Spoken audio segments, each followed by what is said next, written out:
এতদিন পরে গিয়া বলতাছে খাদ্দা মারা কিনলে বাসার থেকে ফালাইয়া যায়, আমিও ফালাইয়া যাই মুগা কিলেগা কইতাছি কথাটা বুঝবেন আগে।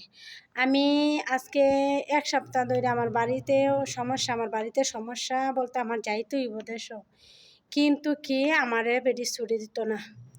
আমি যে কইতাছি ২-৩ দিন ধরেই কইতাছি যে আমার ছুটি দাও, ১ মাসের ছুটি, এখন তো স্কুল মাদ্রাসা সবই বন্ধ, তুমি আমার ১ মাস নাইলে ১৫ দিনের ছুটি দাও, আমি গিয়ে ফরমনে দেশের তনে বেটি দেশে ছুটি দিত না। কইতেছে তুই আইসস মাত্র ৯ মাস হয়েছে, এখন তোরা ছুটি দেওয়ান যেত না, তুই হবাই ছুটি হারাই আইসস। এখন হবাই ছুটি হারাই আইসি, বিপদ আপদের কি আত্মাও আছে। তো দেশ থেকে যারা আইবা বাইবে চিন্তা আইবা তোমরা নিজের ইচ্ছায় যাইতে পারবা না, নিজের ইচ্ছা এই মাগিদের ইচ্ছা ছাড়া তোমরা কোনো দিন দেশে যাইতে পারবা না, কোনো দিনও না। এই আল্লাহর কাছে আমি মনটা কইতেছে চাদর মাঝে বইয়া বইয়া মাথা চুল সব একটা একটা করে টাইনা ছিঁড়া ফেলাই দিই। এই মাগিরা মনে করো জীবনও তুমি যদি ২ বছরের বেশি থাকো তাইলে ওরা ফেলা, আর যদি ২ বছরের বেশি একদিন আগে তোমার যাইতে দিত না দেশ।